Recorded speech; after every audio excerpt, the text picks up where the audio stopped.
Are we allowed asking Prophet Muhammad for something, or can we only use him as a wasila? Both ways are correct and permissible. If you ask anything from Almighty Allah and use Holy Prophet's name and his holy person as wasila, this is known as tawassul. This is intermediation. And if you sometimes ask directly Holy Prophet sallallahu alaihi wasallam, bearing this thing in your mind, that in reality the one who blesses and gives is Allah and not the Prophet.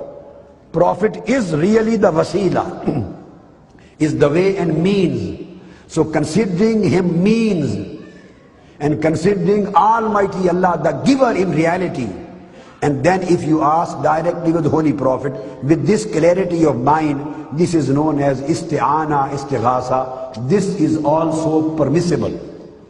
It is the same way as a child asks mother, or somebody asks anybody else, I am dying, please help me.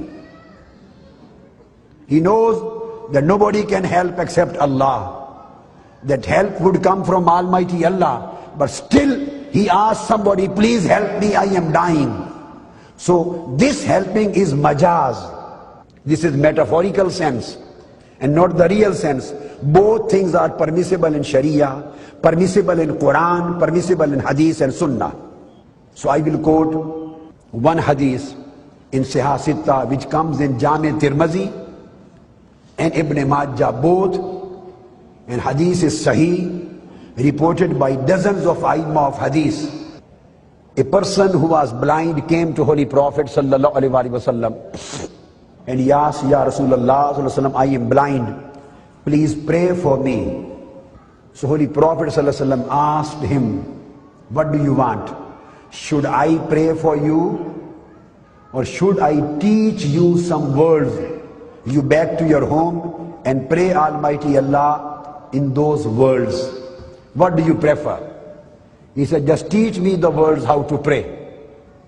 So what was the dua taught by Holy Prophet sallallahu alaihi wasallam? He said, go back to your home, perform ablution, wudu, then read 2 circles of nafl, prayer, 2 rak'ah of nafl, raise your hands and make this dua in following words.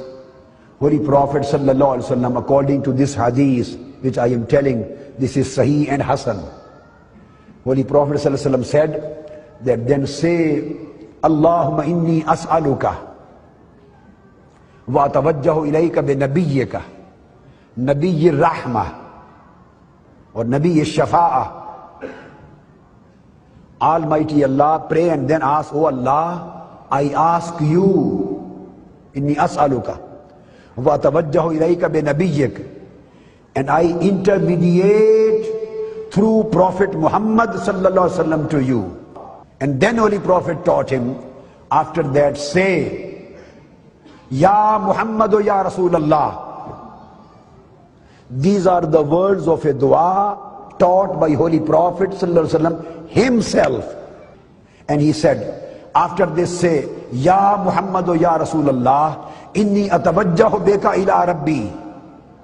In the beginning of invocation, the person was calling Almighty Allah, Allahumma inni as'aluka wa tawajjahu ilayka bi nabiyyika. Here was the tawassul.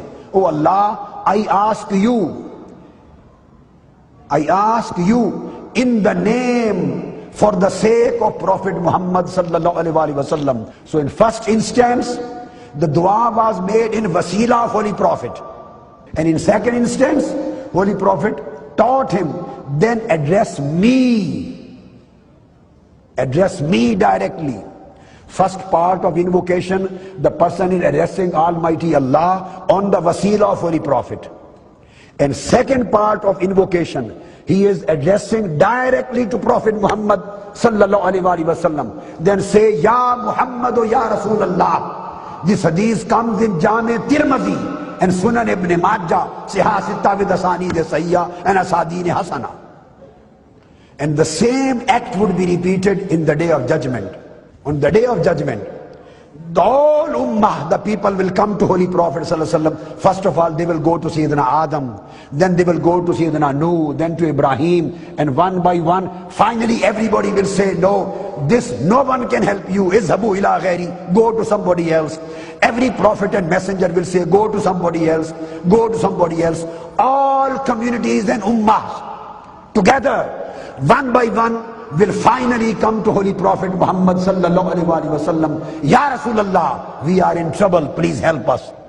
So they will come for help on the day of judgment in front of Almighty Allah. So if asking Holy Prophet for help directly, if it is a shirk, then Almighty Allah would have never allowed the people and the Ummah to perform this act on the day of judgment in His presence. Then Holy Prophet will perform shafa'ah for them.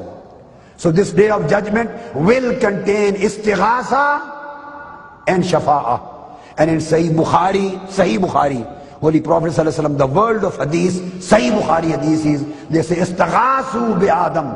They will go and seek help from Sayyidina Adam, then from Nuh, then from Ibrahim, and finally they will come to me to beseech help from me. And Holy Prophet will never say, why you are crying and coming to me? Go to Almighty Allah.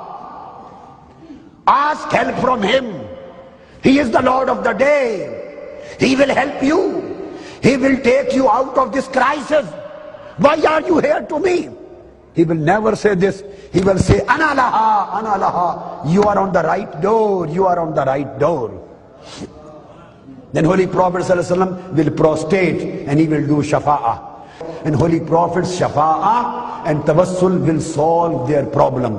So if this act is permissible on the day of judgment, according to Sahih Bukhari and Muslim and Abu Dawud and Tirmidhi, the whole of Siyasitta tell the same thing. If this is made allowed and permissible in front of Almighty Allah on the day of judgment, then why this should be considered impermissible, non-permissible or forbidden in our life?